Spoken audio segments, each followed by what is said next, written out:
Good to go. Good to go. All right, good morning, everyone. Thank you for joining us. Before I call the meeting to order, I'll note for the record that I will serve as acting chair for today's meeting. I now call to order the meeting of the Directors of the New York State Urban Development Corporation doing business as Empire State Development for Thursday, July 21st, 2016. As noted on the agenda posted to the internet, we welcome public comment on the items on the following agenda. To ensure maximum opportunity for participation, speakers representing themselves may speak for up to 2 minutes each. Those representing groups may speak for up to 4 minutes each. Please keep your comments to items on the agenda. At this time, I'll ask the directors whether anyone has any potential conflict of interest with respect to any of the items on the agenda. Okay. Please note that when we turn to the project section of the agenda, we will continue the process of focusing on each region's strategic plan and to list the projects by region, and the vote will be taken at the end of the presentation for each region. As always, the directors have received the written materials in advance and are free to ask questions at any time during the presentations. The first item on the agenda is the approval of the minutes of the June 23rd, 2016 directors meeting. Any questions, comments, additions, or deletions with respect to the minutes? Thank you. Is there a second? Seconded. Thank you, Cesar. All in favor? Aye. Aye. Any opposed? Thank you very much. I'd like to note for the directors that item 1B on our original agenda will not be presented today, and I'd like to continue by asking Peter Harbrun to present our next item. I request the directors to approve ESD's investment report and investment guidelines. Peter. Thank you. Good morning. We bring this item to the board every year because public authorities law requires annual approval by the corporation of the investment report. The report details... Mike? Pull the mic a little closer, yeah, thanks. Sure. Is that better? It'll be better the closer. The closer you get, the better. Okay. I'm on top of it now. You're on the air. You're on the air. Public authorities law requires annual approval by the corporation of the investment report, and the report details, among other things, ESD investment guidelines, results of the annual audit, and the investment performance for the fiscal year. The only recommended change to the guidelines is the addition of assistant treasurers to section 5.1 regarding individuals that are authorized to make investment decisions on behalf of the corporation. The total investment earnings for the fiscal year were $5 million and were generated from corporate funds, revenue bond funds, and various economic development project and program funds. The earnings are utilized for corporate requirements, bond portfolio debt service, and in accordance with project and program requirements. The auditors did not identify any deficiencies in internal control over investment compliance. Of the total investment transactions executed during the fiscal year, bids by MWBE firms resulted in 31% of the transactions placed with them, and bids by service-disabled veteran-owned firms had 10% of the transactions placed with them. ESD's portfolio structure reflects our focus on, in order of priority, 1, preservation of capital, 2, providing liquidity to accommodate numerous funding obligations, and 3, return on investment. We have seen a historically low interest rate environment over the last several years, and in fact, setting records on a few rates over the last few weeks. This environment, combined with investment guidelines that are designed to withstand major market disruptions without sustaining any losses, has produced a portfolio with a short average maturity. Specifically, for the fiscal year, the portfolio had an average maturity of 85 days, average investments of $2.4 billion, and an average weighted yield of 0.21%. As a benchmark, for the fiscal year, the average yield for U.S. Treasury bills with a 3-month maturity was 0.11%, and for U.S. agency discount notes was 0.18%. And just to let you know where we stand currently, the yield on the ESD portfolio as of the end of June was 0.43%, and the attached report provides detailed information. Thank you. Okay, thanks, Peter. Are there any questions or comments from the directors on Peter's report? Any comments from the public? Is there a motion to approve? Move. Second, perhaps. Thank you, sir. All in favor? Aye. Any opposed? Excellent. We will move to the report section of our agenda. I'm just going to start out with a few comments. First of all, the Downtown Revitalization Initiative rollout, that's a mouthful, has begun. You might recall this is a really exciting initiative that was funded in this year's budget. really championed by then Secretary of State Cesar Perales and the governor, based on, I think, what Cesar saw as the impact of downtown investments in town centers and urban centers throughout the state. So just to jog your memory, each region gets $10 million, picks one city in their region and gets $10 million for downtown revitalization. And we have so far announced 7 of the 10 winners, so we are not going to reveal anything about the last 3 today. But I want you to know that Geneva in the Finger Lakes, Elmira in the Southern Tier, Oswego in Central New York, Oneonta in the Mohawk Valley, Plattsburgh in the North Country, Middletown in the Mid-Hudson, and Westbury in Long Island. Congratulations to all of those communities. I think this will have a significant impact on their economy in so many ways, because I think one of the things that we've seen is when we invest in both projects and revitalization of the public infrastructure, create more desirable downtowns. It helps with retaining people, it helps with recruiting people, and it's a big, I think, component of economic development as we think of it. Do you want to add anything else to the DRI? Just to say that it became pretty clear after we were into the Regional Economic Development Council process that many employers said that they were having trouble recruiting workers, Right.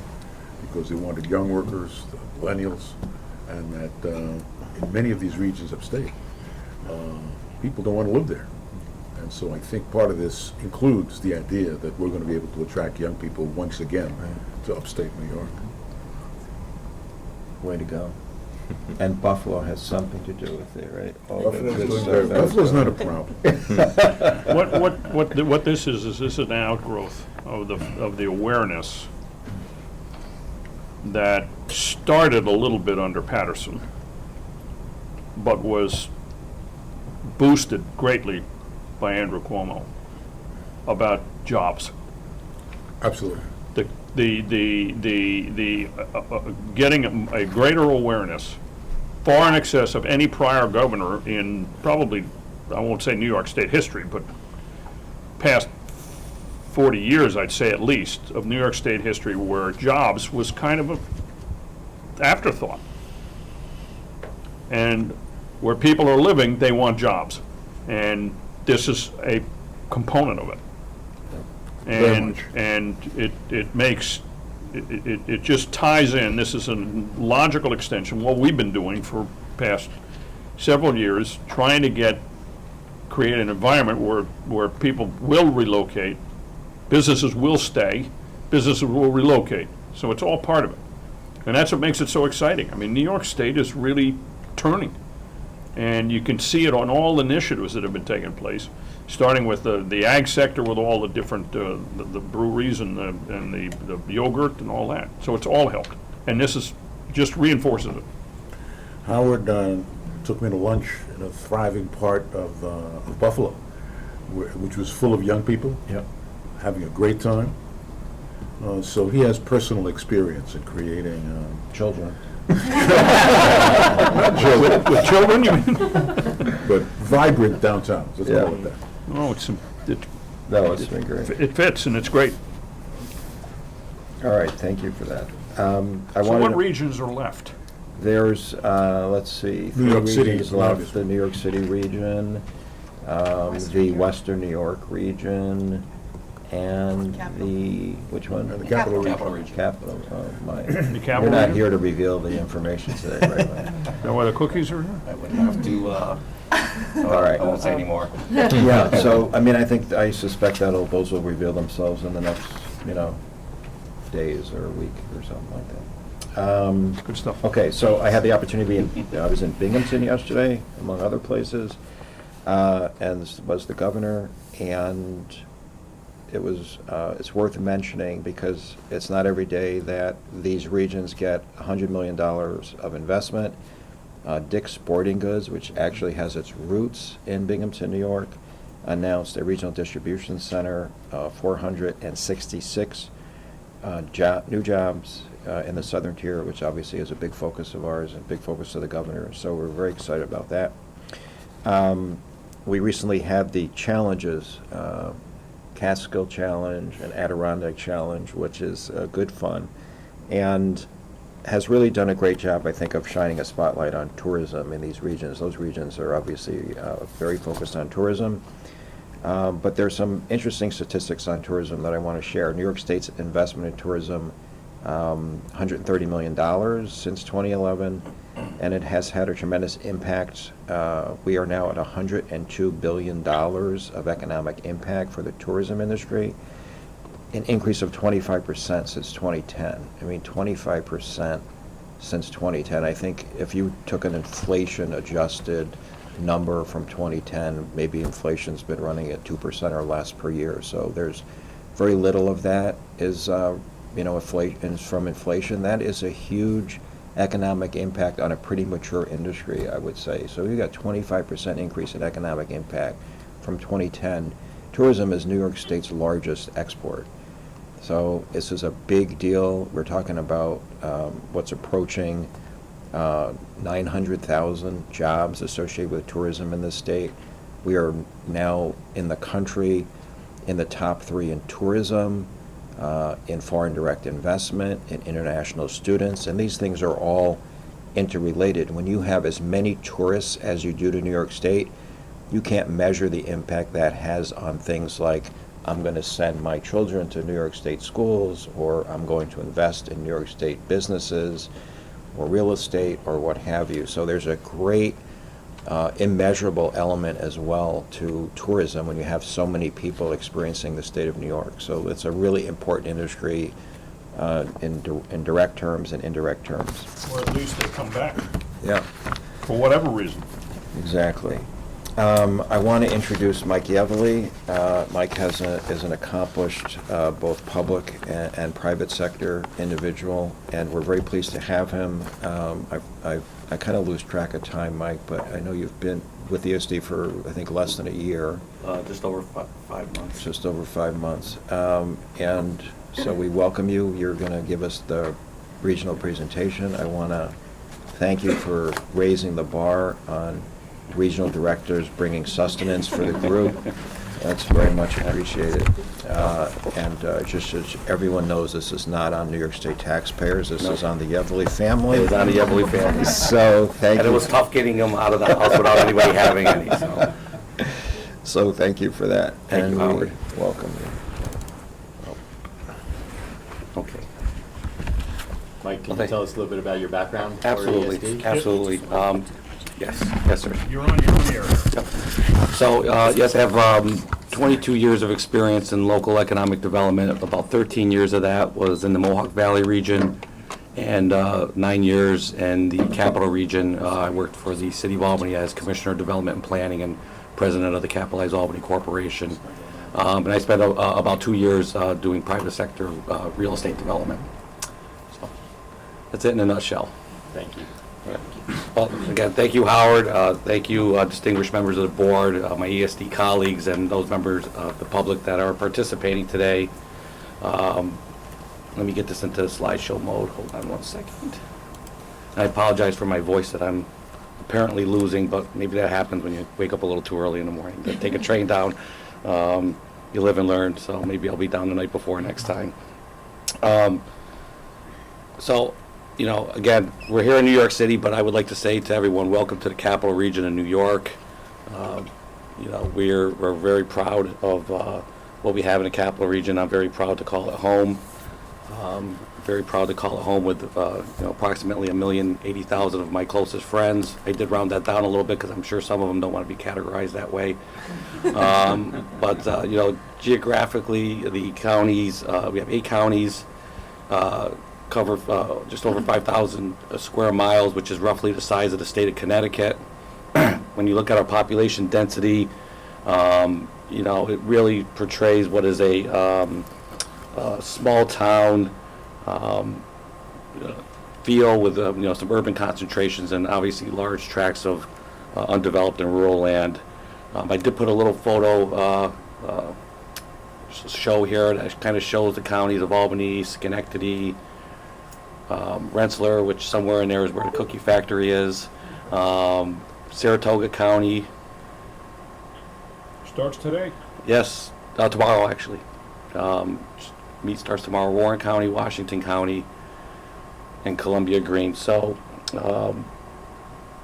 we cover a pretty diverse geographic region that stretches from Lake George and the Adirondacks to the north, the Hudson and Mohawk Valleys. We contain, good segments of the Hudson and Mohawk Valleys. To the south, we have portions of the Catskills, and we share a border with the state of Vermont, state of Massachusetts, and the state of Connecticut. This geography has helped define our development pattern and economy for centuries. Discovered in 1608 by Henry Hudson, Albany quickly became a major center for trade. Today, Albany, the second oldest chartered city in North America, and the whole Capital District continue to pioneer new trade, but now on a nano scale. Our history and related cultural assets and natural resources are things we are so proud of and create the foundation for the quality of life so many enjoy either living, working, or visiting the region. Going beyond the world-class cultural assets such as Olana, Saratoga Performing Arts Center, which is the summer home of the New York City Ballet, the historic Saratoga Racecourse, which is pointed out, is starting its 2016 meet tomorrow, the New York State Museum, and Proctor's Theater. And again, going beyond the awesome natural resources such as Lake George, recognized as one of America's most beautiful lakes, Gore Mountain Ski Area, and the Cohoes Falls near the confluence of the Mohawk and Hudson Rivers, just to name a few. Our region recognizes the value of the growing creative class that is being attracted here. The Capital Region has the second highest concentration of creative jobs among similar-sized metros nationwide, which is the actual number is just over 24,000. Today's creative class now includes design services, media, visual arts, and handcrafted products. Companies like Adirondack Studios, situated in a formerly shuttered catheter factory in rural Washington County, quietly design and construct custom fabricated scenery used in museum and interactive environments, live entertainment and amusement and leisure attractions. Many of you have seen their work on Broadway, in amusement parks across the world, and in opera houses from coast to coast. How do they attract talent? By showcasing the beauty and quality of life of our region. In that photo array, I just wanted to point out what I thought was an interesting fact. I talked a little bit about this yesterday as we went through this. I took a shot of Schuyler Mansion, which typically would not have made it into a presentation like this. It's a rather small state historic site in Albany's South End, which is one of our more distressed neighborhoods in the region. And the reason I bring it up is showing the connection of how things happening in New York City affect the Capital Region. The mansion was home to Philip Schuyler, who was a recognized Revolutionary War general. But most importantly, in 1780, Alexander Hamilton married Elizabeth Schuyler at the mansion. So since the debut of the hit musical Hamilton, the mansion has seen an incredible uptick in visitation. So it's just an interesting fact I thought that you would appreciate. Oops, sorry about that. So some of our regional assets. Our educated and diverse labor force. With over 33% of persons over the age of 25 having a bachelor's or higher degree. That's very helpful in the attraction of some of the industries we'll see later on. We have 21 institutions of higher learning that are not only an economic engine creating jobs, startup companies, and important R&D, but are our greatest opportunity to keep and attract new talent.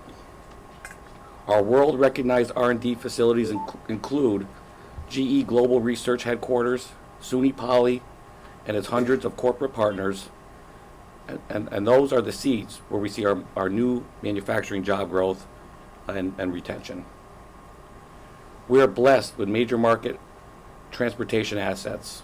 For a small market, we have relatively robust transportation assets, including an inland tidal port, a growing airport, which I heard from Howard will try to get some better connections to Buffalo, and extensive rail and highway connectivity.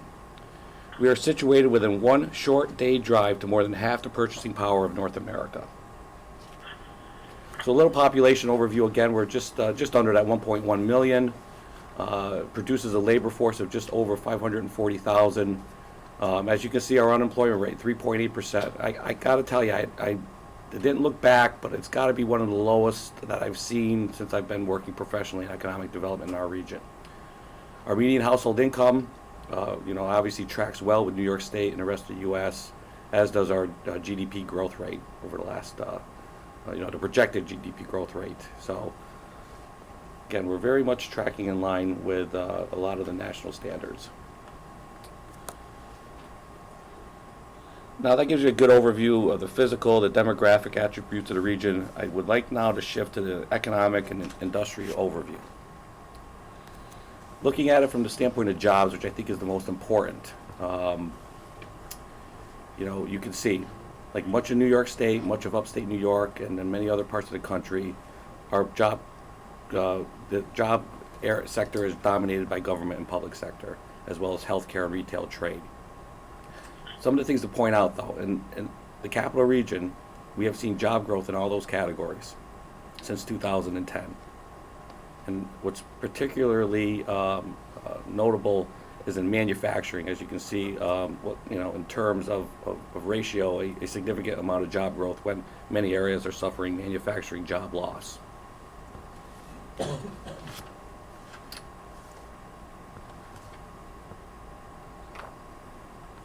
This is just a little slide that gives you summarizes some of the facts that I had pointed out before. There you can see in 1 year we've seen just over 7,000 new jobs created. We have a total wage in the region of over $1.1 billion. We've seen a slight growth in the wage rate.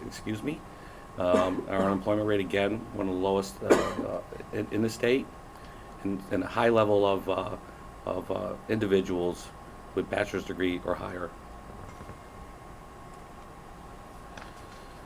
Another, I think, important profile for us is exports.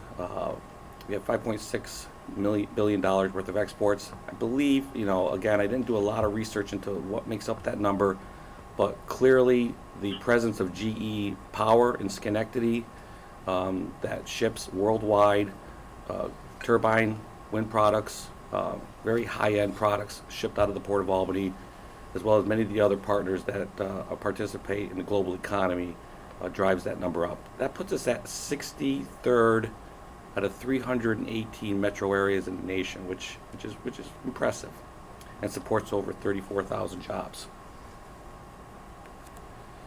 So shifting over to our largest private sector employers, again, like much of I would assume upstate New York and many other areas, top employers are generally dominated by hospitals and medical centers and local retail and times higher education institutes. So you see that here. Now, I feel it's important to point out, though, we have a lot of key employers that don't make that list. And I got to get caught up on my slides here, I'm sorry. Core industries like GE and Bechtel Marine Propulsion Corporation, who operates the Knoll Atomic Power Laboratory while working with the U.S. Navy in developing advanced nuclear propulsion technology. So both GE and Bechtel are located in Niskayuna, New York, and Schenectady on campuses that are adjoining each other.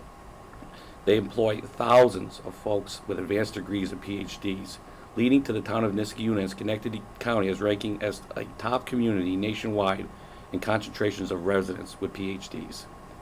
How many GE employees are there in Schenectady? 7,000 in the region total. There's some disparate facilities out throughout the region, but primarily it's at the GE Power Systems, which is their Power Systems headquarters, which is their flagship brand, and GE Global Research is also headquartered there. So pretty significant. Yeah, I'm going to just add, we were there recently. That is an amazing facility, GE, really world research headquarters. This is a company with over $5 billion of R&D budget globally, headquartered in Niskayuna, New York. And their connection to the high-tech research that's going on in the state is an important reason why they are so anchored in Niskayuna, New York. Thank you, Howard. So I just wanted to run through a couple of these. There's you might not recognize the name of the company, but you might recognize some of the brands that are produced by these companies. So Irving Tissue, located in Fort Edward in Washington County, the largest private sector manufacturing employer in that area, is most known for the Scotty brands of consumer paper products. So Scotty Tissue, Scotty Toilet Paper, many of the, they'd also do private label branding. So it's a fantastic facility. They picked that up in 1996 and have invested hundreds of millions of dollars there. There was approximately 75 people working there at the time, and currently both indirect and direct jobs, mostly direct jobs, there's over 400 people working at that facility. Vicarious Visions, you might know them by as the developer of the video game series Guitar Hero, as well as many other video games. Products of RPI, which is a great institution in our region that produces just a high quality number of architects, engineers, and computer science majors. Overall, Vicarious Visions, which recently was sold by the two brothers, has produced over $2.5 billion in sales. The two brothers have set up shop in downtown Troy and continue to work with us on what their new ideas are going to be, so we're very excited about that. Bechtel, again, I touched on Bechtel, the Knowles Atomic Power Laboratory. I'm not sure all, but most nuclear sub-commanders are trained there. They develop new nuclear propulsion devices there for use by the U.S. Navy. Very significant, over 3,000 people working at the facility in Niskayuna and the one that they have in West Milton in Saratoga County. Touched again on GE Global, GE Power, so I'll skip over those. Regeneron, excuse me, is a developer of injection-based pharmaceutical products. They have a strong presence, of course, in our region, but also are headquartered in the Mid-Hudson region. AMRI, Albany Molecular Research, probably what you would recognize most with them is the branded drug Allegra, which was developed there. They develop and do research and manufacturing on site for third parties as well. And lastly, I just wanted to touch base on Commerce Hub. Commerce Hub, which just went public, is newly located on the Fuller Road campus of SUNY Poly in the Zen building, employing over 300 there, and they're exciting company that helps retailers and brands increase sales using cloud-based technologies. So, there's our core: life sciences, power generation, and of course nanotechnology. I want to move on next to talk a little bit about our regional councils and the good work they are doing, and what they've been doing over the last 5 years. Of course, I've only been there 5 months, but having worked in the region, I have participated in all rounds of the regional council process. It's been exciting. We brought a lot of resources to the communities I represented, and I hope it continues. So since 2011, our region has been awarded over $350 million to support 479 projects.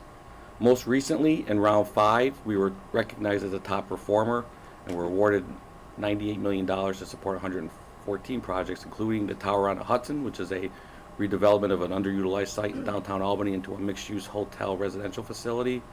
The Port of Albany Big Lift, which is going to help us compete to bring more traffic to the port. And finally, the NICAP Research Alliance Investment Fund, which brings partnering research groups in the region together, creating an investment fund to attract talent and new research investments across the different organizations involved. So, we're really, we're in the middle of course, round 6. We're well positioned. We've made a concerted effort to reach out to every corner of the region to promote the CFA and, of course, the Downtown Revitalization Initiative. We have organized and attended dozens of meetings and workshops, reaching in excess of 1,000 people. And as always, planning ahead, our council is prepared after the CFA review process to roll up our sleeves and begin the process of integrating our strategic plan goals and our URI strategies to create a true blueprint for the future investments. So this final section was probably the hardest for me to complete for this presentation because I wanted to highlight some projects and there were just so many I would like to highlight, but I knew we didn't have the time to do so. And of course, the board is familiar with many of these, having participated in helping fund many of these projects throughout the last couple years. So the Attain Lab, which is that's a picture actually of the Capitol South Campus Center, which was built on what was the foundation of a former public housing tower in Albany South End. It's about a block away from that Schuyler Mansion I mentioned. There's a massive effort to redevelop the South End by the City of Albany, and this campus center was a brainchild of a number of different organizations to create a cradle-to-career center to help some of our more impoverished and underserved residents, and connecting them with things like the Attain Lab, which is an advanced technology training and network lab, training people in the use of Microsoft products as well as other computer applications. Participants include SUNY Poly, the SUNY system in general, other local colleges and universities, and various not-for-profits, so and business partners as well. So it's not just high tech. There's a food training center to train folks in the food business, as well as a daycare center, again, offering as many opportunities as we can to train folks that are generally underserved by many of the different organizations in the area. Another regionally significant project is the Upper State Street redevelopment. I thought this was important because it does sit at the foot of the state capitol. This was a long, deteriorating row of buildings on Upper State Street that included the former DeWitt Clinton Hotel, Wellington Hotel, and various other buildings. Overall, this is it's not one project. It's actually 4 interconnected projects and redevelopments that include a new convention center. That's actually a state sponsored project. It's a state authority, state funded capital project that is moving along quite nicely. A renovated DeWitt Clinton Hotel, which at one point was turned into SRO housing and is now an Albany Renaissance Hotel. Various office uses, as you can see there. If you take a look at this building here, which was a former Elks Club, I actually walked through that and walked upon a number of homeless people in it at the time, which is disconcerting when you're walking through buildings like that. This is the view now from the inside of that building. As you can see, those arched windows, and that is Aon Nexus headquarters now in downtown Albany. Finch Paper. Paper industry has been a long traditional industry in our area, and it has suffered greatly. But groups like Irving Tissue coming in and Finch Paper continue to operate are key to that industry, especially in our North Country. So this was a retention project. It turned a very intensive handling system to handle raw materials into a highly automated system, as you see below there. And it's retained those jobs, and they've grown jobs at that facility over the years. Wyndham Mountain in Greene County. This was a project we felt we really, really important to this community. Devastated by both Hurricane Irene and Tropical Storm Lee, as you can see. Mitigation was needed to prevent future flooding damage. So we worked with the folks at Wyndham Mountain Resort to enhance their storm mitigation system by providing a grant of $1,500,000. And things have just taken off from there. We haven't really provided any assistance since then. However, the folks and the investors have moved to take what was a defunct golf course nearby and incorporated that into the resort brand, bringing more jobs and more vibrancy to the community. And it really is now a truly year-round community. It wasn't that way. I could tell you, living there, I would go skiing in Wyndham, and that's the only time you would go to Wyndham is when you would go skiing. And now it's a true year-round asset. The Port of Albany, obviously a big infrastructure piece for us. They've gotten a lot of money and have taken that money and have done great things. They've created jobs, they've created economic opportunity on their facility, and have worked to increase volume and are preparing themselves for the Panama Canal expansion. As an inland port, we're able to take traffic away from some of the more congested ports in the downstate area and in New Jersey to create economic opportunity for us. We're now prepared to do that. And I also just pointed out that we're working with a private port to the south, the Port of Queens, who are also readying themselves for growth and are investing in multimodal assets there, making the rail connection with their port facilities, and are planning a $10 million expansion. A lot of good things happening at the Port of Queens.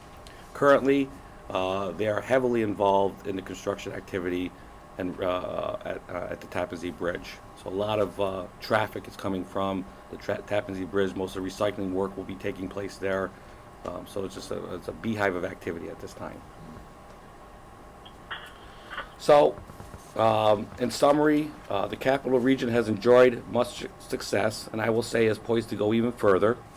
In my new role as Regional Director, You know, I'm there to manage the day-to-day activities of the office. Sometimes I actually feel they manage me, but our very resourceful office in Troy on the first floor of the Headley Building, that's the Headley Building there on the Hudson River waterfront, is a hub of project activity. You know, even though I thought I had a handle, you know, being involved for so many years, I've known folks in the office and some of them for 20 years. I thought I had a handle on really what was going on, but I've been really surprised over the last 5 months as the amount of activity that's taking place in our 8-county region and how our regional office is a catalyst for that activity. So Arnie, Linda, Heidi, and Shelley, many of you know them, are true professionals. And while Catherine is not official, we call her our friendly squatter. She's not an official regional office employee. She works for Global New York, but she is a great asset, and her presence in the office only strengthens our ability to provide exceptional service to the regional businesses and communities. You know, on the train this morning, I started thinking, you know, combined, you have over 100 years of experience in that office doing business development and economic development, and I think that that's clearly one of our region's greatest assets. So thank you. It is the summer season, as Howard mentioned. You know, the Adirondack Challenge and the Catskill Challenge recently have brought a lot of attention to our region. The Saratoga Meet is starting tomorrow. Lake George is buzzing. So to all, now's the time to come visit the Capital Region. So I hope to see you, and I'm sure there'll be more cookies and pastries left at the cookie factory when you do come. So thank you all. Thanks, Mike.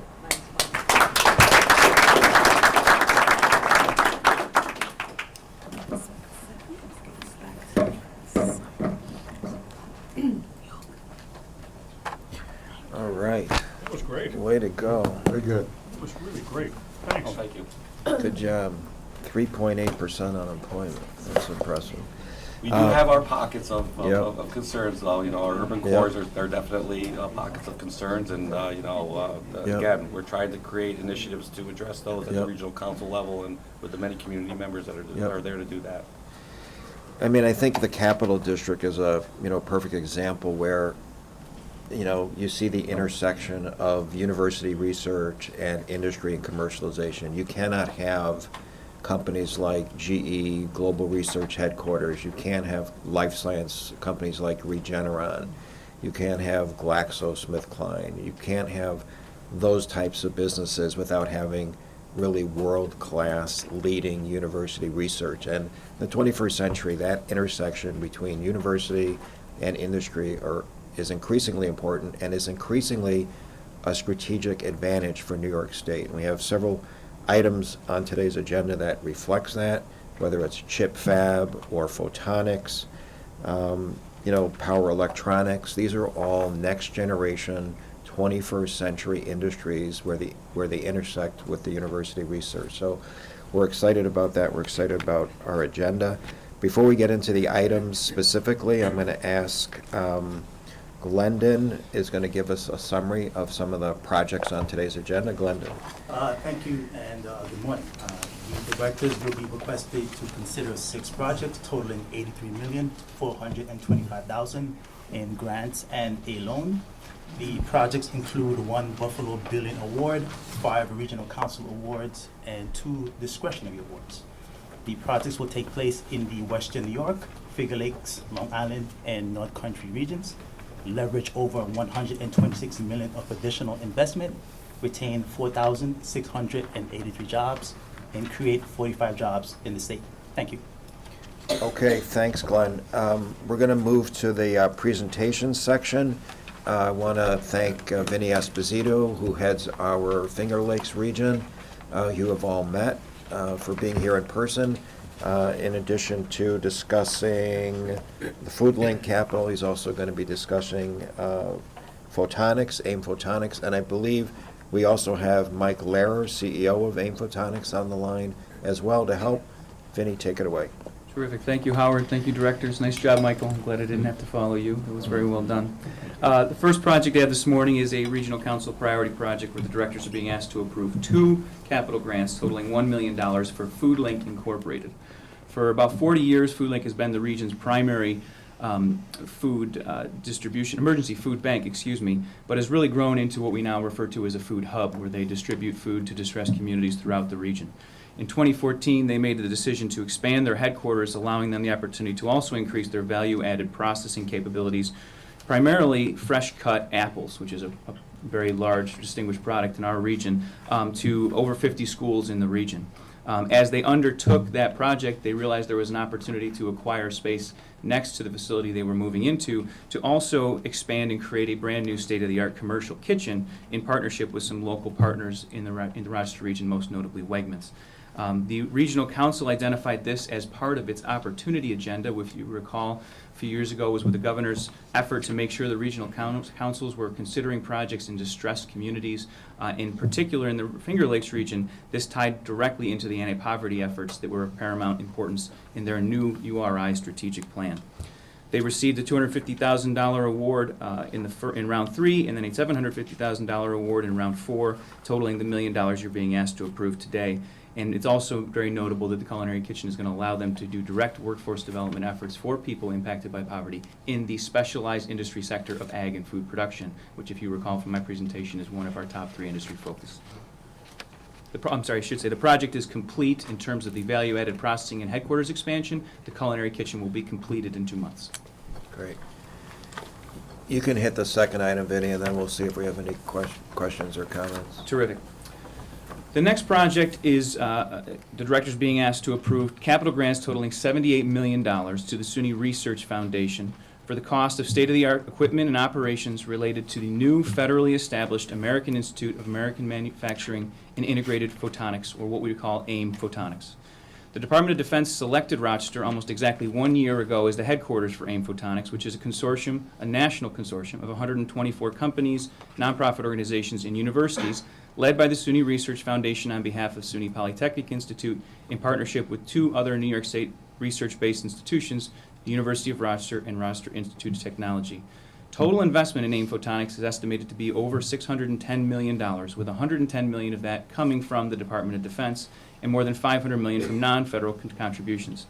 With this amount, AIM Photonics is the largest public-private commitment to date of the 8 federally established institutes launched under President Obama as part of the National Network for Manufacturing Innovation, which are designed to accelerate recent manufacturing progress and create the foundation for American manufacturing leadership for years to come.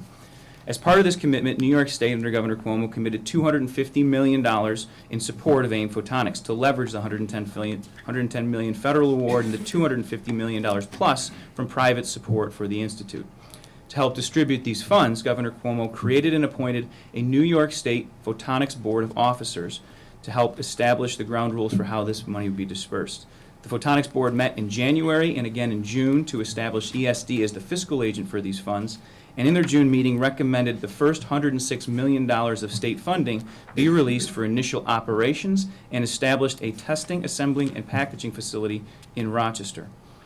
AIM Photonics, in cooperation with its partners, will acquire and install specialized instruments, tooling, and equipment to support this new TAP facility, testing, assembling, and packaging.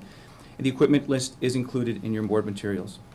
Due to long lead times, deposits, and needed to order its equipment, it's anticipated certain advances of funds may be provided. It's anticipated this phase will be completed by July of 2017, meeting the Department of Defense's schedule. The remaining $28 million recommended by the State Photonics Board of Officers is being held back at this time to allow for a competitive procurement process to site the TAP facility in Rochester. As you recall from original presentations about Finger Lakes region and maybe previous board materials, the optics, photonics, and imaging cluster is the primary regionally significant industry cluster identified by the Finger Lakes Regional Economic Development Council, and AIM Photonics is one of its premier projects. Great. Vinnie, thank you for that. I believe we're also joined by Michael Lair, the CEO of AIM Photonics, on the phone. Is that correct? Yes, any technical questions, Michael's available to help answer. Okay, Michael, thank you for joining us. You want to add anything to Vinnie's presentation, or just be available for questions? I'm just available for questions. He did a very good job. Okay. Well, let me just. Good job, Vinnie. Thank you, Howard. Thank you, Michael. In layman's language, what is this going to do exactly? So I'll give the first crack at it, and then Michael will get it much better. In essence, this is going to establish an R&D hub facility in Rochester to advance integrated photonics research and create a hub in manufacturing. What is integrated photonics research? Michael is probably much better suited to answer that than I am. I think to make it very simple in layman's terms, the semiconductor industry has developed a an infrastructure that has allowed us to all carry cell phones, which 40 years ago would have been inconceivable. The purpose of integrated photonics is to do the same thing in optics elements, move them onto a wafer, then package those wafers so they can become products that eventually we all carry in our pockets. To do what?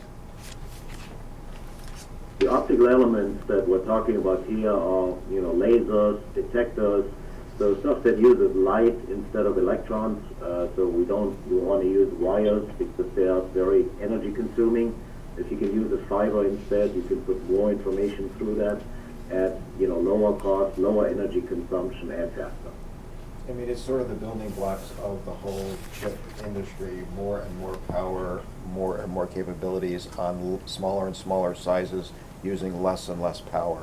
So, if you think about all of our portable mobile devices wouldn't be possible without the, sort of Moore's law and the continuation of that, those building blocks of advancement. And light and photonics is, going to be an important part of the continuation of Moore's law and the ability to continue make things smaller, nanosciences, photonics. That's really a continuation of what And has driven photonics refers technology. to the use of light. Yeah. Light waves. These manufacturing institutions are focusing on manufacturing technology. So the key point to know here is that in a photonic assembly, 80% of cost is actually in the test assembly and packaging piece. So this is the piece that we want to develop new techniques, new manufacturing methodologies in to lower the cost, to make it just as ubiquitous as semiconductors have become in our lives. Okay. Okay. Great question. Don't ask me, but I would not be able to explain. I get a sense of what we're talking about here. All right. Any other questions or comments from directors? Light and fiber optics are essentially synonyms. They are all portions of photonics. Michael, again, can probably describe them better, but yes, fiber optics is a type of photonics. Yeah, and the key thing here is we would like to miniaturize this so it sort of fits on a wafer. Right? And that typically tends to take cost out of the system. So this is all about making it, so ubiquitous by making it cheap enough. Yes, photonics is a large industry. Integrated photonics, which is the focus of this manufacturing institute, is putting that light technology onto chips, chip scale. Okay. Any other questions from directors? Any comments from the public on this item? Is there a motion to approve? Move. Is there a second? Second. Thank you. All in favor? Aye. Any opposed? None. Okay, thank you. I'm sorry, just to be clear, we were, we do the other one we as were, well? we were adopting two Two, right, projects. yeah. The first project that Vinnie presented was the food link, and the second project was the photonics. So I don't know if we need to redo that yet. Is there a motion to approve both of those projects? I think that's what. Move. Okay. And that's what That I was the wanted. understanding I had, so. Okay. As well. All in favor? Thank you. Okey-doke. Let's see. Thank you, Vinnie. Appreciate it. Next up, we have Barry Greenspan representing the Long Island region to present the next item. Barry. Yes, good morning, Howard. Good morning, directors. The directors are asked to approve a $1 million grant supporting Winthrop University Hospital's recently completed Research Institute in Mineola. This project strongly supports the Long Island region's biotech cluster. This 95,000 square foot building is fully complete and fully operational and was a Regional Council Priority Round 2 project. The ESD funding will only support research equipment. The construction of the hospital was funded in other ways. Winthrop Hospital is considered an anchor of the downtown Mineola area, and among its many buildings, Winthrop employs several thousand people in the Mineola community. In 2012, Winthrop approached the Regional Council to request funding for research equipment for the $100 million Research Institute. This equipment was needed to attract top global researchers from around the world working primarily on obesity and diabetes research. The importance of the project is also its location. Mineola has undergone a remarkable transformation in the last decade, due in large part to its transit orientation. And Winthrop's Research Institute is located just steps from the Long Island Railroad Station, so it can attract workers from New York City who can commute and reverse commute. 45 jobs have been created already, and in fact the project has been so successful, Winthrop requested in 2015 in Regional Council Round 5 for an expansion of the Institute. It was a $5 million expansion to add new equipment and attract new researchers, and also to demolish adjacent structures for parking. The Regional Council in Round 5 approved an additional $1.5 million for Winthrop. That expansion is not yet started.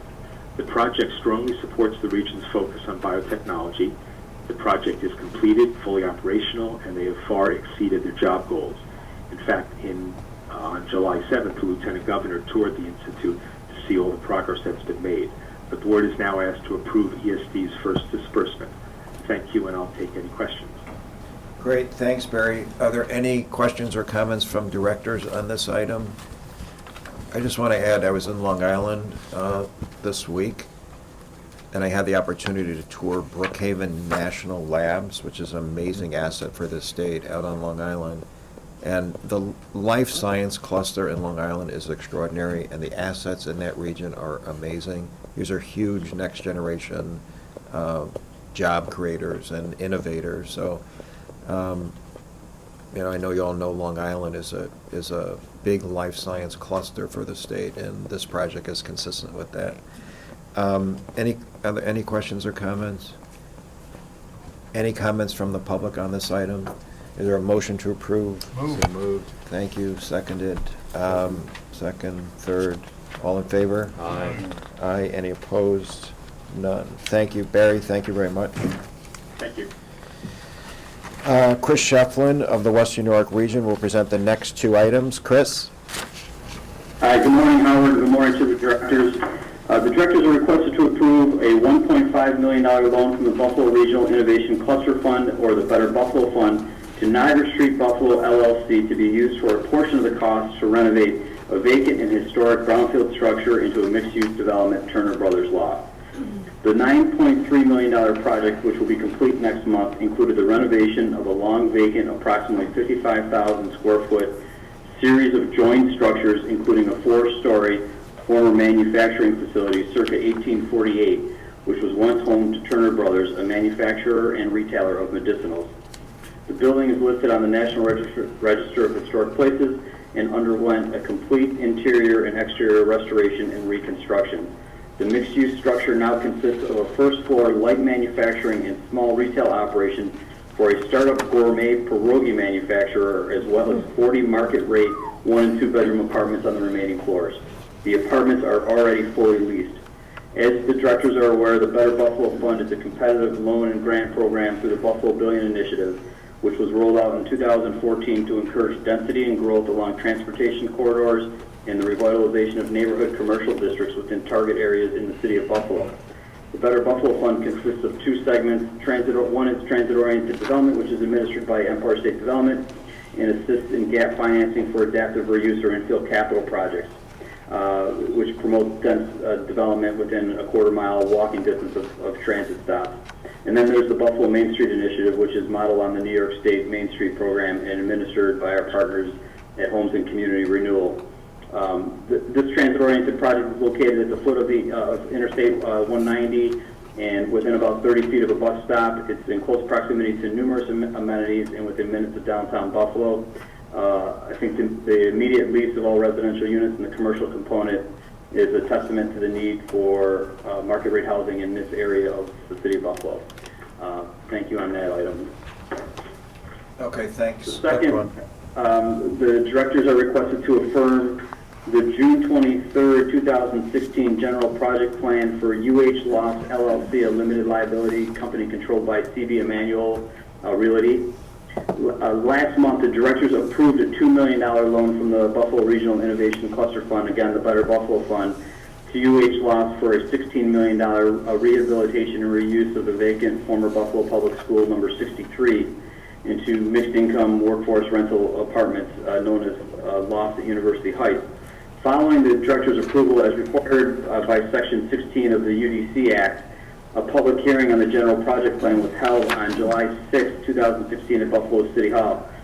One individual spoke at the public hearing raising three specific concerns, including First, the company's capacity to administer the project, given it has other current projects underway. Second, the project location's intended use as mixed-use residential. And three, the neighborhood impact from an expected large increase in apartments, particularly the effect on student rentals. I'll summarize quickly the responses to these three concerns raised, starting with the developer's capacity to complete the project. It is normal practice and usually critical for a developer to have multiple projects underway simultaneously.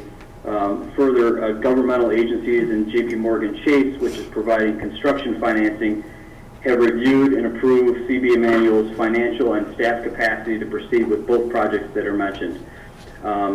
As far as the building's use, the comment was that the project's location could have been school-related project as it was previously a public school, and that another long vacant site in the neighborhood might be a better fit. This project was vetted and approved by the City of Buffalo. It followed a request for proposal process run by the City of Buffalo, and we feel is appropriate for the project location.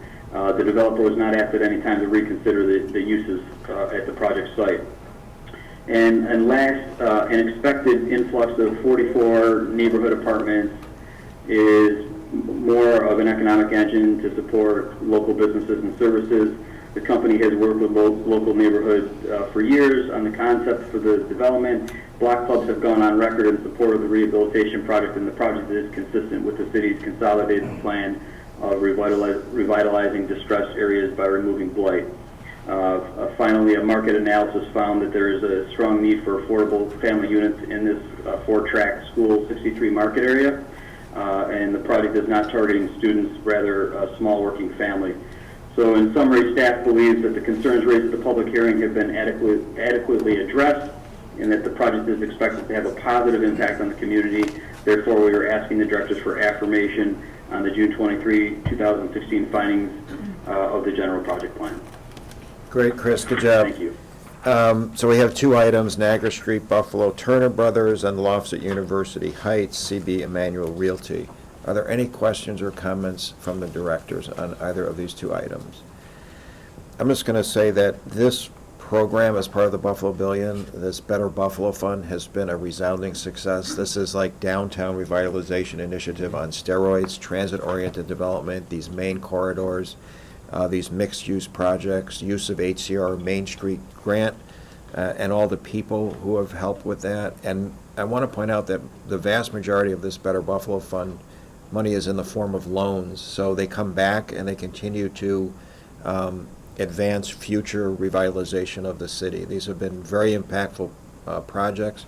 I think we are now done with 2 out of 3 years of funding for this Better Buffalo Fund, and then after year 3, we have the opportunity to continue through loan repayments and things of that nature. But I think this has been a great model for economic development. As you pointed out, Cesar, it's the same intent and the same impact as the DRI. So it's been great. Any other questions or comments from directors on either of these items? Any comments from the public on either of these two items? Okay, is there a motion to approve both? Thank you. Second. Thank you very much. All in favor? Aye. Any opposed? No. Thank you. Steve Hunt, ESD's Regional Director of the North Country, will present the next item. Steve. Yes, good morning, Howard. Good morning, directors. We are seeking board approval of one project from the North Country today. Before you for consideration is a $1.4 million round 3 grant for the Adirondack Historical Association for a $7 million project to make facility improvements and museum exhibits for the Adirondack Museum at Blue Mountain Lake, New York. This project will complete the Adirondack Experience exhibits and modernization of the museum, and will help attract new visitors to the region as well as to the facility. This museum is not-for-profit and was established in 1957. It includes tens of thousands of objects, photographs, books, and works of art, showcasing the Adirondack region, history, and culture. The project is a round 3 priority of the North Country Regional Economic Development Council. Thank you. Thanks. Any questions or comments from the director on Steve's item? Any comments from the public on this item? Is there a motion to approve? Move. Thank you. A second?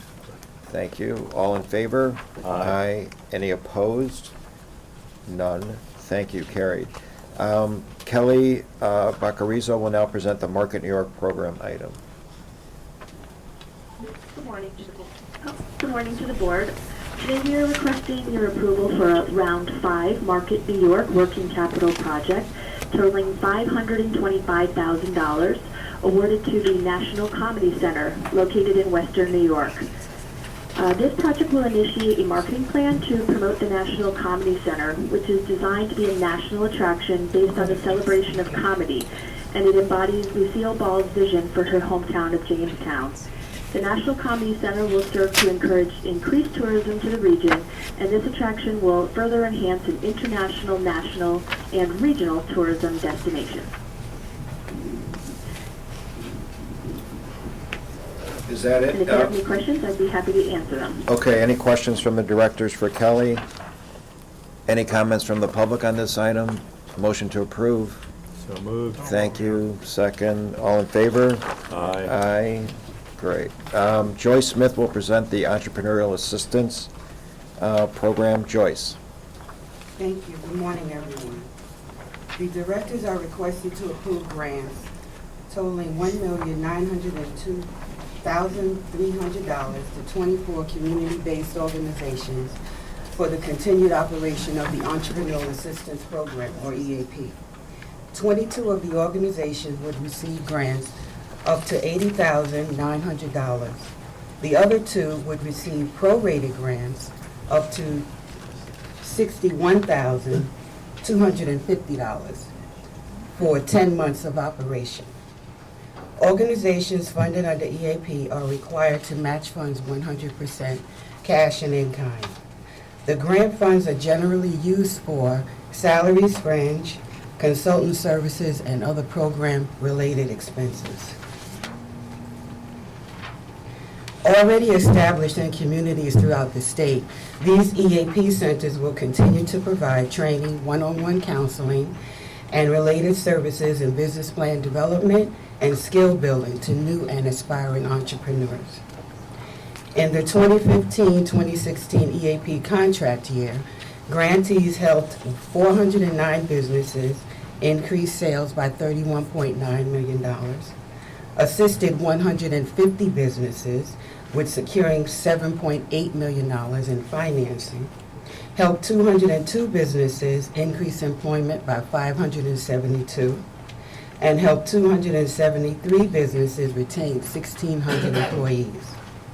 EAP also continues to support the Governor's Office of New Americans Initiative by providing business seminars to new Americans at area O&A centers across New York State. Also assisting MWBEs with the preparation and submission of online certification applications. It is through these ongoing efforts and collaborations that we expect continued growth in sales benefits to New York State's economy. Thank you. Thanks, Joyce. Questions or comments from the directors? Any comments from the public on this item? Is there a motion to approve? So moved. Thanks. Second. Thank you very much. All in favor? Aye. Any opposed? None. Thank you again, Joyce. Ed Mazinski is up next. He'll present the non-discretionary projects consent calendar. Ed. Good morning, Howard. Good morning to the directors. Non-discretionary projects refer to those listed in the New York State budget that enhance the state's communities through cultural, educational, research and development, and civic organizations. These projects originate from the Governor, Assembly, or Senate, and ESD is named to administer the funding. ESD does not select the recipients of funding. This month, there are 9 individual grants for your consideration, although some relate to the same project, as I will point out, and all are executive-sponsored. The first 2, labeled A and B, are to together in the same write-up, combining different funding sources. These are two capital grants of $653,275 and $33,231 to Malone and McBroom Incorporated, a multidisciplinary water resources design firm that will design flood control improvements in the town of German Flats, Ulster County, at 4 locations that were impacted by Hurricane Irene and/or Tropical Storm Lee. The projects totaling the same amount as the two grants are expected to be completed in July of 2018. The next project, labeled C, is a $500,000 capital grant to New York City AIDS Memorial Incorporated, a not-for-profit organization, for design and construction of a New York City AIDS Memorial as a standing tribute to the city's 100,000 plus men, women, and children who have died from AIDS, and also as a way to pay tribute to the efforts of caregivers and activists. The site is at West 12th Street and Greenwich Avenue. In addition to the state grant, there is public and private financing. The total project cost is $6.3 million. The memorial is expected to be completed in November 2016. The next 4 projects, labeled D through G, are part of the Nano Utica initiative, and some are bundled together or interrelated, as I will point out. The first of these, Nano Utica Initiative AMS AG Capital, is a capital grant of $553,900,000 to Fort Schuyler Management Corporation for construction of a facility to house AMS AG, a multinational company headquartered in Austria with locations in over 20 countries. AMS AG is a leader in high-performance sensors and analog integrated circuits. Fort Schuyler Management will build out and equip a 360,000 square foot building of the SUNY Polytechnic Marcy campus. Over 400 jobs are projected in the first 5 years. The project is expected to be completed in June of 2017. The second item E. Just say for the record, I think, is the amount 535? Yes. Or 553? It's 535. We're going to point that out. Yep. We got it. It's 535. 535,900,000. Right. My mistake, forgive me. Moving on to item E, relating to the same AMS AG project at the Marcy campus.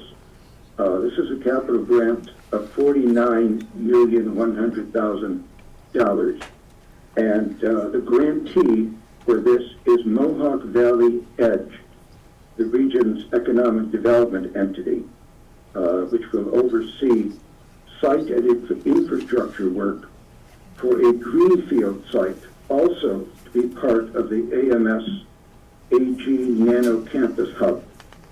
The site will eventually have constructed on it a facility for AMS AG's 300 millimeter wafer fabrication facility. The site and infrastructure work is expected to be completed in June 2017. The next 2 items, F and G, also in the same write-up, are 2 capital grants totaling $100 million to Fort Schuyler Management Corporation for construction of a facility to house the New York Power Electronics Manufacturing Consortium, a consortium led by General Electric Corporation, at a complex in Utica being developed as the Computer Chip Commercialization Center, also known as Quad C. The project will support the establishment and operation of packaging facilities for production of silicon and silicon carbide power modules. This project is expected to be completed in June 2017. The last two items, H and I, relate to the Clarkson University Trudeau Institute initiative. Item H is a working capital grant of $7,250,000 to the Trudeau Institute to be used for a portion of the costs of ongoing programs, operations, and staffing at Trudeau Institute's biomedical research laboratories, and to continue a joint Trudeau Institute Clarkson University initiative, which now will also include the SUNY Upstate Medical University as part of a multi-year plan for future operations. This working capital grant is supposed to be completed in December of 2017. Item I, which is the final item I have, is the $4,750,000 capital grant to Clarkson University for the cost of building renovations and purchase of scientific equipment for the Clarkson Science Center and the Clarkson Center for Advanced Materials Processing. This facility will support the continued cooperation between Clarkson and the Trudeau Institute to expand biomedical and biotechnical research focused on commercialization potential. The project is expected to be completed in December of 2018. Thank you very much. Okay, Ed, thank you so much. That's quite a mouthful and quite an eclectic mix of projects. We have flood mitigation, AIDS memorials, life sciences, and chip fab and power electronics. So, I have a question. yep, let me just introduce a couple people on the line Sure, and then of ask course. any questions you want, because we got some folks on the line to help answer any questions. I just want to introduce them. CJ Kemp with Fort Schuyler Management Corporation is on the line, and he can help with questions related to AMS projects. Steve DeMeo, president of Mohawk Valley Edge, who's been our partner in the Mohawk Valley, will be on the call regarding any of the Edge infrastructure, AMS infrastructure items. And Scott Bateman of SUNY Poly is on the line with respect to any questions on the Power Electronics Manufacturing Consortium. So I want to thank all of you for joining us, and Cesar, you've got a question. Some of the special appropriation Nano-Utica projects have been the subject of much press attention. Is there anything, can you tell us where we are now so that we can be comfortable voting to approve these projects? Well, I mean, I will say that all of these projects are approved in the state budget. They've all gone through the process, both of review by ESD, also Bart Schwartz. I mean, they are quite ready to go and to advance these partnerships and the collaboration and the commitments that were made, that the state made to AMS and that AMS made to the state. So this is a continuation, from my standpoint, of the partnership between university, the SUNY Poly research, and the private industry, now spreading from Albany here into Utica for this, in this example. And I think it has, it's exactly the types of next generation industries I think we're trying to attract, and that the governor has been so supportive of in terms of driving innovation and leveraging really the world-class leading research we have at SUNY Poly, and creating partnerships between industry and university research. So I would say that. Steve, do you want to comment on where the project stands in terms of construction? Let me make Yep. clear what my concern is. My concern is not, I mean, I agree with you 100%. This is the kind of thing that where we ought to be making our investments. I'm more concerned about the the allegations that something inappropriate occurred in the award of these monies. And that's what I was referring to. Certainly, I'm fully supportive of Yep. the purpose of the program. I can Yeah, sure. speak that a little bit, so thank you.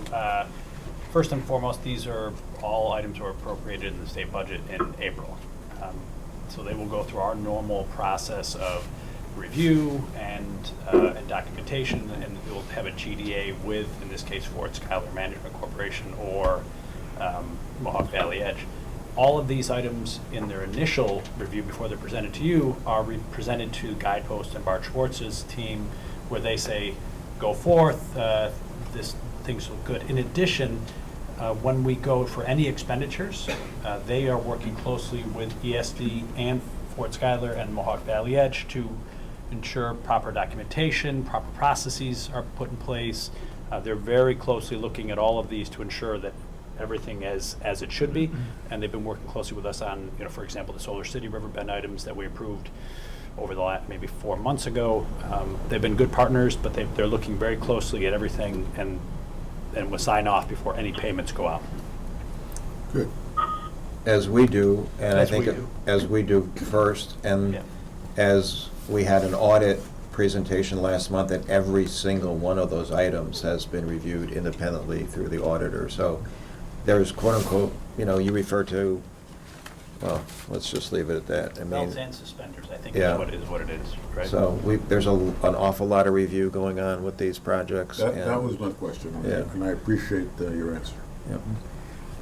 Any other- Ed, sorry, just go trying on. to follow up, I had a bit of trouble figuring out the levels of past support for the Nano Utica initiative. What's the total amount in the past?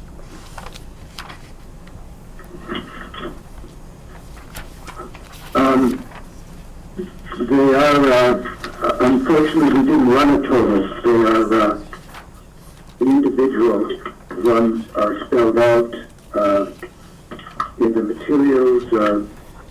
Maybe there's someone there that has the aggregate number. There is a large number, but I don't have that in front of me without doing the So math. Kevin, in the materials, it says, for the past 5 years, the grantee has received the following level of support from ESD, and then there's about 20 items. So the Nano Utica is this moniker that, in the same way we talk about the Buffalo Billion, it's a broad umbrella for these projects that are in the in Utica and relate to these nano efforts. What you have here are, so for example, the grants that are going to Fort Schuyler Management Corporation. In that set of materials, you'll have a list of all of the grants that we have done to Fort Schuyler I think in the past 5 years. Mohawk Valley Edge is another grant recipient, and those grants going through Mohawk Valley Edge are also listed for, I think, the last 5 years. In terms of the different projects that are within the moniker of Nano Utica, we'd have to sort of pull some of these together. I could give you a number. There's Quad C and AMS, and we could give you those two numbers separately. I can't give them to you right now, but we could pull those out and say, okay, these are the two focus today, and we can get the full amount for you. Some of these to Quad C, to Fort Schuyler or to Mohawk Valley Edge, may be not related to the Nano Utica effort. So the 180 million that's referenced here,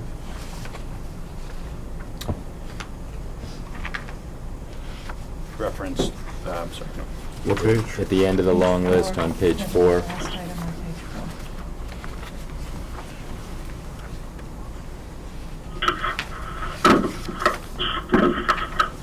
This is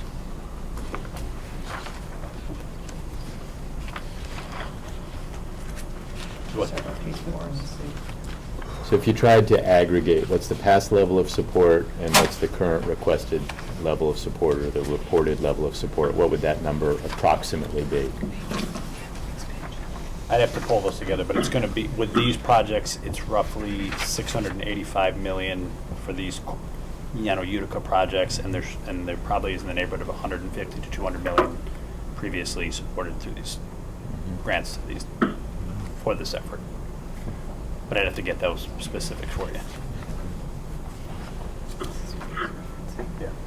Steve, can you talk about the infrastructure item that you've been working on at Mohawk Valley Edge? Sure, Howard, thank you, and it's a pleasure to have the opportunity to talk about this project, and on behalf of Mohawk Valley Edge, we appreciate all the prior support that we received from Empire State Development on the vision, planning, and implementation of the Marcy Nail Center site. The $49.1 million essentially will complete infrastructure build-out to support the AMS project and future prospective development on the site. The site is a 428-acre greenfield site. AMS is taking a portion of the site. The improvements would essentially include upgrades to National Grid's Edict substation, which is 1 mile north of the site, and will support its ability to deliver over 300 megawatts of power for the full build-out of the site. The construction of a dual-circuit 115 kV transmission line that will run from Edict substation to the customer substation that Fort Schuyler will build. Distribution of water and sewer lines for the site, and a 1 mile loop of gas mains that will be built concurrently with the water and sewer lines. And finally, there's a rough grade of a ring road that runs around the perimeter of the site, and that will support the final paving and completion of the ring road. Any other questions for Steve? Thank you, Steve. Thank you. Any other, let me ask, any other questions or comments from directors on these myriad of items, from Nano Utica to the Trudeau Partnership to flood mitigation to AIDS memorials? Any other questions or comments? Any comments from the public on these items? Okay. Is there a motion to approve these items? Move. Second. Thank you. All in favor? Aye. Any opposed? No. Ed, thank you very much. Rachel Schatz is here and Tom Condesceni at the end of the table. Thank you for joining us. They'll present an item related to the Fountain Avenue land use improvement in a residential project. Rachel. Good morning. The directors are being asked today to accept and approve the final environmental impact statement, or FEIS, for the Fountain Avenue land use improvement and residential project as complete with respect to its scope, content, and adequacy, and to authorize its publication, filing, and circulation in accordance with applicable law. As you may recall from the April 21st board meeting, the project involves the redevelopment of 2 parcels totaling approximately 6.7 acres of surplus property at the Brooklyn Developmental Center in East New York into a mixed-use development comprised of approximately 1,169 affordable rental housing units, including up to 200 units for seniors, approximately 105,460 square feet of commercial, retail, and community facility space, on-site parking, and the creation of a privately owned, publicly accessible landscaped walkway. The directors are not being asked at this time to approve the proposed project. The directors are only being asked to determine that the FEIS is complete, adequately assesses the environmental impacts of the proposed project, and otherwise meets the requirements of the State Environmental Quality Review Act, or SEQRA, and is in proper form for distribution to the public. On April 21st, the directors accepted the draft environmental impact statement, or DEIS, for the project as satisfactory with respect to its scope, content, and adequacy for purposes of commencing the public review process under SEQRA. The directors further authorized ESD to hold a public hearing on the DEIS under SEQRA and on the general project plan under the UDC Act. The public hearing was held on May 24th, and the written comment period remained open until June 23rd. The FEIS has been finalized in conformity with SEQRA and its implementing regulations. The FEIS describes the project and its goals, assesses probable environmental impacts of the project, identifies practical measures to mitigate adverse impacts, evaluates alternatives, and responds to oral and written comments submitted by the public on the DEIS. For your convenience, you will find the FEIS chapter that summarizes and responds to these comments in the hard copy documents that you received with your materials. Following the executive, they are found following the executive summary of the FEIS. A CD of the full FEIS is inserted in the back cover. And following me, Tom Conoscenti will give a report on the comments received at the public hearing and through the public comment period. SEQRA requires the lead agency to file and publicly distribute the FEIS in the same manner as the DEIS, and to provide not less than 10 days duration for consideration by the public before SEQRA findings can be issued and a final determination made with respect to the project. But before the FEIS can be filed and distributed, it must be determined to be complete by ESD as the lead agency for the project. And that is the only action being requested today. The directors will be asked to adopt SEQRA findings, affirm the general project plan, and take all other actions necessary to effectuate the project at a later date. Thank you. Great, thanks, Rachel. Thank you, Rachel. My report today is a summary of the comments we received during the public comment period for the Fountain Avenue Land Use Improvement and Residential Project. As Rachel said, a written summary of the comments received during the process and ESD's responses are contained in Chapter 27 of the FEIS. If you approve the FEIS as complete today, we expect to come back to the directors next month to affirm the GPP and adopt the SEQRA findings. Following the directors' meeting and following the April directors' meeting, a notice of the public hearing and comment period was posted in the Daily News and Brooklyn Daily Eagle on April 22nd and circulated to local stakeholders. A public hearing was held on May 24th at 1540 Van Siclen Avenue in Brooklyn, which is located near the proposed development site. The hearing was conducted in two sessions, one from 3 to 5 p.m. and the second one from 6 to 8 p.m., and the written comment period closed on June 23rd. At the public hearing, we had 26 speakers at the first session and 24 speakers at the second session for a total of 50 speakers. During the written comment period, we received 3 letters. We received both positive and negative comments, however, the vast majority of comments were positive. A total of 42 New York City residents came out in support of the Archer companies and their subsidiary Progressive Management, primarily based upon their positive experiences as tenants in the buildings managed by that entity. The remaining comments generally fell into 6 categories: local preference in the selection of affordable housing, length of affordability, inclusion of local residents in the construction of the project, concerns about the selection of Archer as developer, urban design issues, and the future of the Brooklyn Developmental Center. In regards to comments raised by the Brooklyn Borough President and New York City Department of City Planning about providing a local preference in the selection of tenants that are affordable, tenants for the affordable units, any building that is financed in part by the New York City Housing and Preservation Development, HPD, will have a 50% preference for local residents exclusive of senior and OPWDD units. We are having conversations with New York State Housing and Community Renewal, HCR, about applying a similar preference for the non-senior and non-OPWDD units that are financed through NYSHCR. In regards to the second comment about the length of affordability, the New York City Department of City Planning in its letter to ESD asked that we seek to maximize the long-term affordability of the units. As part of the transaction, there is a requirement specifying that the project be 100% affordable to households earning up to 60% AMI. That would be included in the restrictive declaration. The declaration would mandate that this level of affordability be preserved for a minimum of 30 years from project completion.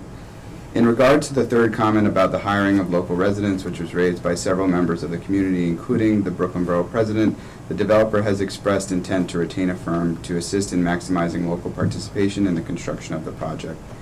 In regards to the fourth comment about the selection of Archer, there is one comment regarding the quality of Archer's work and one comment about the procurement process. In regards to the procurement process, the RFP was posted on the ESD website and published in the New York State Contract Reporter, and Archer was the only respondent. In regards to the quality of Archer's work at other developments, ESD has determined that the project developer has the capacity to complete and maintain the proposed project. In regards to urban design issues that were raised by the New York City Department of City Planning, we have responded point by point in the responses to the comments in the FEIS. And last, the New York City Department of City Planning made suggestions concerning the approach to future development on the remaining parcel at Brooklyn Developmental Center, given that the balance of the property is outside the scope of this procurement, and that given that OPWDD has no plans to divest itself of the property at this time, the comments have been noted and will be addressed at the appropriate time. Thank you. Thanks, Rachel. Thank you, Tom. Are there any questions or comments from the directors on this item? Any comments from? Just a quick, sorry. Who does the staff work? I will confess I'm not expert on environmental impact statements. This is being recommended for us to approve. Yep. Rachel? Who does it for us? Who does it for us? We retained a consulting firm, STD Inc., and we reviewed the document very closely with them, and it's developed with our participation. Okay. Any other questions or comments from directors? Any comments from the public on this item? Is there a motion to approve? Thank you. Seconded. Thank you. All in favor? Aye. Any opposed? None. Thank you. Next up, Clayton Bash. Clayton, thanks for joining us. We'll now present the first of our two New York State Innovation Capital Fund items. Clayton. The directors are asked to approve the authorization for the New York State Innovation Venture Capital Fund to co-invest up to $500,000 in Gnomes Technologies Series B round. Following the fund's procedures and process, this investment has been approved by the External Investment Review Committee.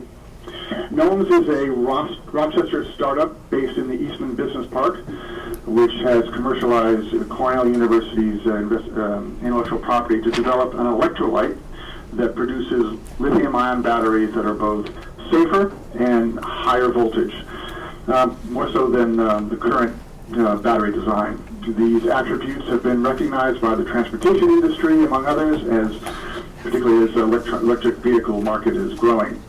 Daimler, BMW, and other car companies have been working with the company to develop this safer lithium-ion battery. The investment round of $5.8 million, which we will be co-investing, will be divided into two tranches with a purchase agreement by an auto-related company as a milestone for the second tranche. We want to note that the lead co-investor, Phoenix Venture Partners, is a Silicon Valley-based VC focused on investing in advanced materials startups. The other co-investor is Solvay, which is a global chemical company and a strategic partner that supplies components for manufacturing lithium-ion batteries, and is a limited partner of Phoenix Ventures. We're particularly enthusiastic that Phoenix is participating in this deal as they bring extensive market and technology experience to Gnomes and is giving us a chance to introduce them to other advanced materials companies throughout the state. If there are any questions, I'd be happy to answer them. Okay, thanks, Clayton. Questions from the directors on this investment item? Any comments from the public on this item? Is there a motion to approve? Move. Thank you. Seconded. All in favor? Aye. Any opposed? Thank you. Great project. Good. Brian Keel's up next with our second New York State Innovation Project, Channelize. Brian. Good morning. This morning we're asking for approval of a $500,000 investment in Channelize, which is a software company based up in Troy, New York. The investment will be part of a $1.75 million round of investment into the company. The company develops software that helps companies manage their channel sales operations. Currently, most of the software that's available manages direct sales operations where companies have their sales force calling directly on clients. This is software that helps companies that sell through distribution channels. It's an underserved market, but one that is large and growing. And the management team that we're backing here, they previously built a company in Troy that in the software space that targeted this sector before, so we feel we're backing an experienced and proven team in this sector, and we're investing alongside a group of prominent venture capital firms that are also similar to Gnomes, out of market capital, or out of the upstate area, bringing new capital into that market and expertise in growing and building companies. So we're quite excited about this opportunity and seek your approval. I'm happy to answer any questions. Great. Any questions for Brian from the directors on this investment upstate? Mike, this is especially for you. Any questions from the directors? Any comments from the public? Is there a motion to approve? Move it. Thank you. Seconded. All in favor? Aye. Aye. Any opposed? Thank you. Moving to the administrative actions, Kevin Hansen will present the DRI, Downtown Revitalization Initiative. Kevin. Good morning. Good morning. This item is a request for authorization for ESD to enter into separate contracts with 5 teams of planning firms in conjunction with the Governor's Downtown Revitalization Initiative, or DRI, which you've heard some about from Cesar and Howard already. The DRI is a new multi-phase initiative that was announced by Governor Cuomo as part of his 2016 State of the State address. Modeled in part on the success of the Better Buffalo Fund and the planning approach adopted in the New York Rising Community Reconstruction Program, the DRI is a comprehensive approach designed to transform communities ripe for development into vibrant neighborhoods where the next generation of New Yorkers will want to live and work. The DRI is being led by the New York Department of State in partnership with ESD, New York State Homes and Community Renewal, and other state agencies. In total, the DRI seeks to invest $10 million into 10 different downtown areas throughout the state, or as mentioned earlier, 1 per region.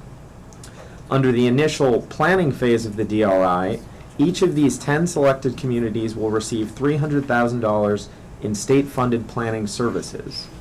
Following the completion of the planning phase, each community will unlock the balance of $10 million in funding toward the implementation of strategic investment plans and will receive priority for future state funding.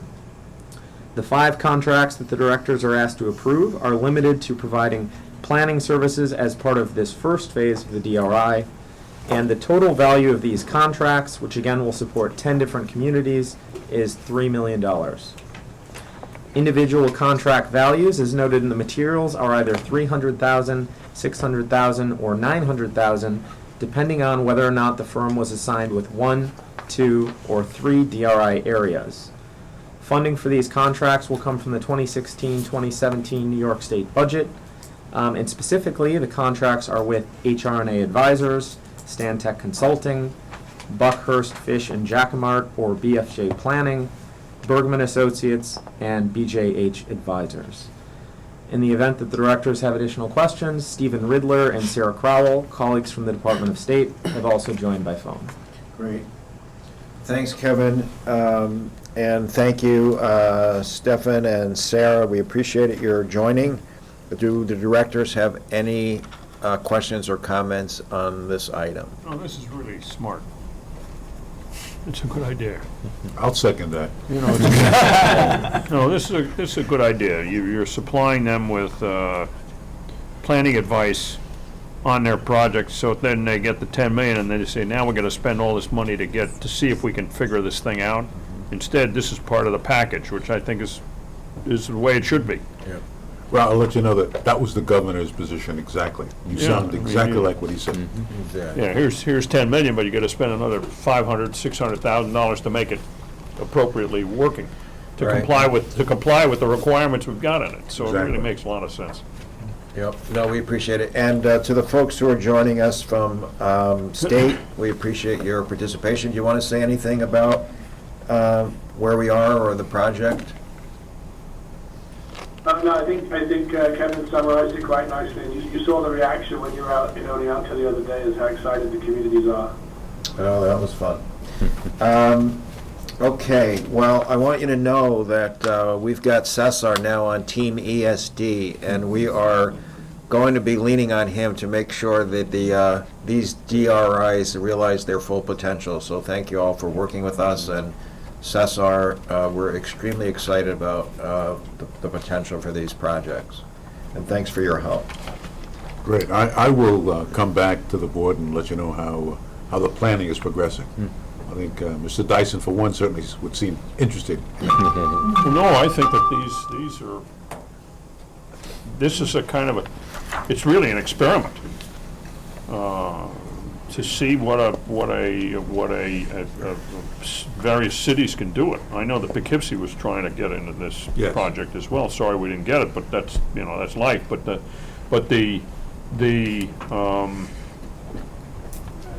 it's an experiment to see, okay, fine, let's see how the local imagination can be stretched. And it'll be interesting to see as these develop, kind of a before and after, if you will. And I think one of the things we might want to do is, I don't think it should be a quarterly thing, but maybe we should do it maybe once a year or once every 8 months or something. Do a before and after on, not all of them, maybe select 2 or 3 to see how they're going. I think it'd be interesting to get some kind of feedback, if for no other reason, but just to understand it better, so when the next round comes, or if there should be a next round, it's an interesting. The whole thing is it's an interesting. Like I said, it's an interesting experiment. I don't think it's a no-win deal. I think that this will help. But on the other hand, let's see how much it helps and whether there are certain pitfalls that fell in. I'm sure there's going to be feedback on this stuff, but maybe we should get a little bit of it. So. Yeah. No, it's like really a continuation of the whole decentralized kind of strategic planning that I think the governor's really put in place in terms of really empowering these regions, building on their strength, and getting the local regions off of the sidelines and into the game of economic development and revitalization. So it's really driven regionally, and with the assistance of planning professionals, they bring real resources to the table.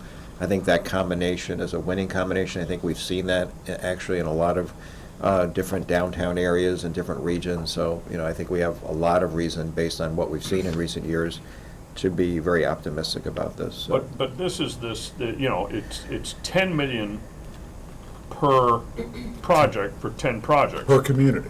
Right, yeah. per project. And it'll be interesting to see, who does the best job in the 10 million, and maybe we can, based on that, they did a really good job. What was the ingredients that made the thing really work in these various parts of the state? Right. So it's going to be pretty interesting to see how it all works. I agree. I think it's exciting. It sure as hell isn't going to hurt. Good comments. Any other comments or questions? Any comments from the public? Is there a motion to approve? Yes, move. Second. All in favor? Aye. Any opposed? Thank you. Way to go. Thanks, Kevin. Michael Evans, President of Moynihan Station Development Corporation, will present an item relating to a contract amendment in connection with the Empire Station Complex. Michael. Can I just ask a question? Sure. I'm the new guy in the block. Yeah, here. go on, new guy. And we've got, obviously, other corporations, what are these, sub-corporations that... Subsidiaries. Yeah. Subsidiaries that relate to us. How does that work, and what do I, as a director here at ESD, right? What do I have to do with the Moynihan, or has it been completely divorced from me? No, it's not divorced from you. As you can see, we take these items to the ESD board. Some of the subsidiaries have directors, and they have, LMDC. They have their own boards. Yeah, they have their own boards, but a lot of the funding moves through the ESD board, so.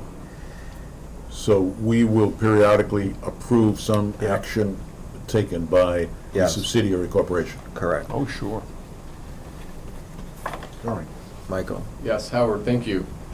Just to give you a quick update, we are now just weeks away from completing construction on Phase 1 of the Moynihan Station project. It remains on schedule and on budget.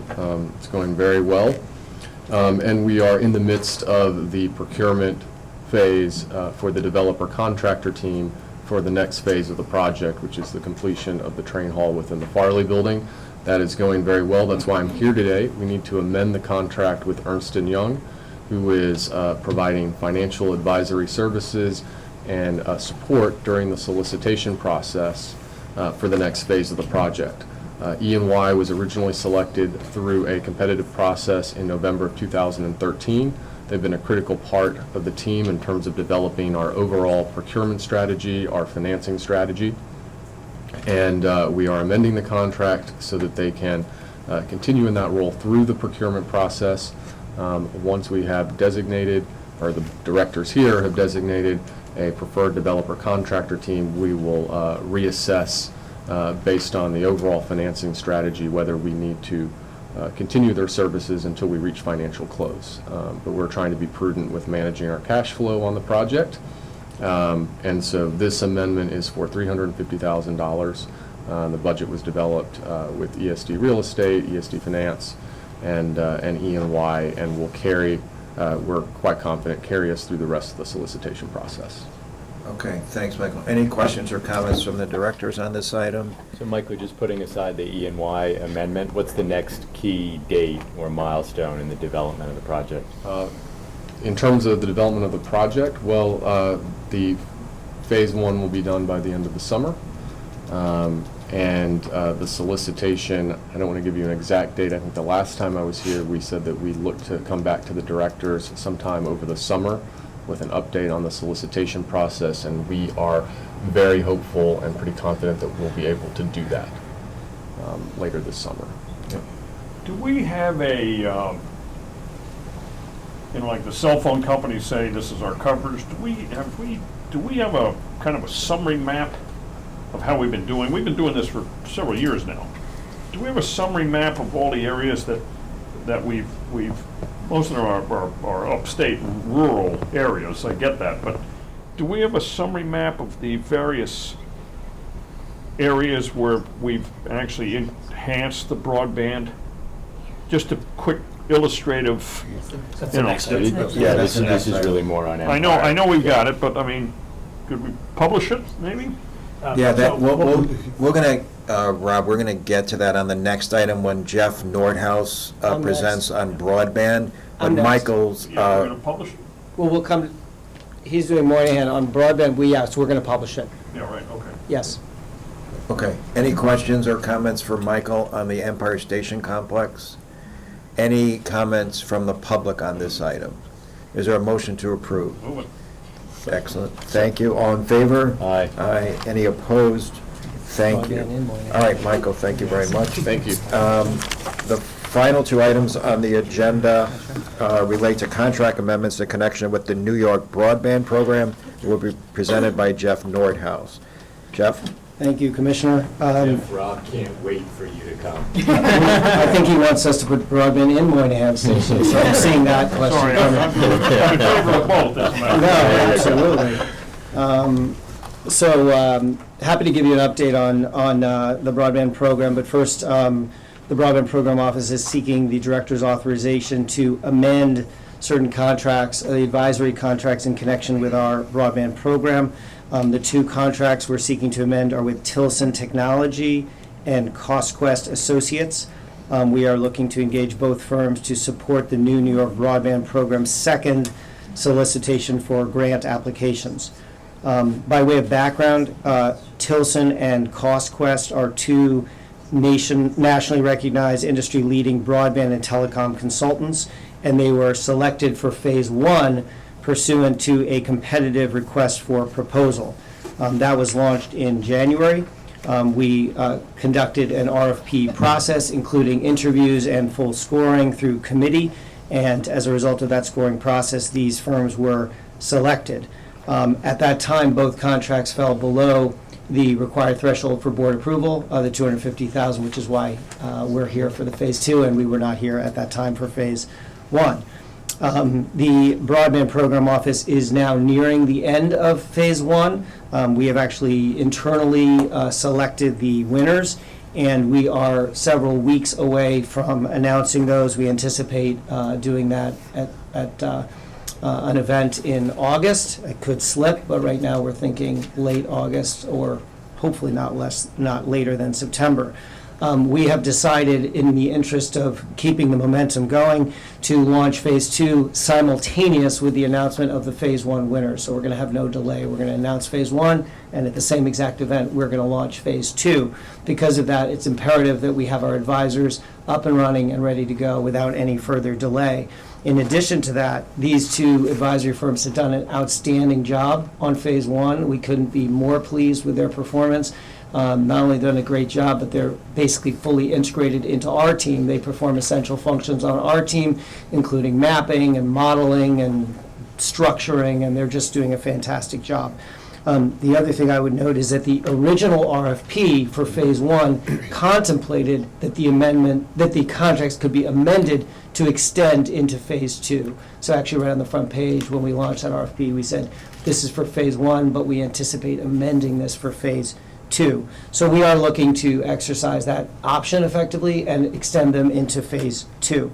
So in terms of the details we are seeking the director's approval on, we currently have a contract with Tilson for $236,000 to support the review, technical analysis, and ranking of the phase one applications. We are now looking to amend that contract and add an additional amount not to exceed $588,000. This will reflect not only the anticipated cost for phase two planning, phase two review, certain final costs associated with phase one, as well as a contingency. We are also looking to amend cost quests, currently at $184,000 for mapping, data analysis, and cost modeling. We are seeking to amend their contract for an incremental amount not to exceed $239,000 for phase two planning, review of applications, and additional contingency.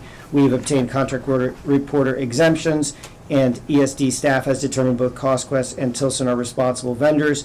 In addition, the funding for these contracts is coming from the new New York broadband program.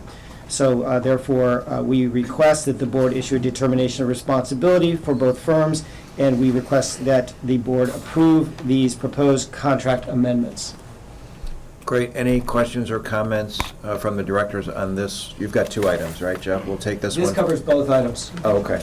Any questions or comments from the directors on this? Well, yeah, I mean, we've been doing this for a while. Can we get a map of New York that has, these are all the ones that we've done, and these are areas that we're targeting? Yes, so... I mean, it could be just a one-pager, just at the map of New York, and, you know, the X's are ones that are done, and the O's are the ones that we are targeting. Yes, so I understand your question. It's a great question. Actually, mapping is one of our key initiatives, and so the short answer is yes, we can provide that. In terms of where we're at, we launched in January of this year, 2016, and the applications were due in April. So over the summer, we analyzed those, and we're now in a position to make those awards. So none of our awards will actually be reflected on the map yet, obviously, since the work hasn't started.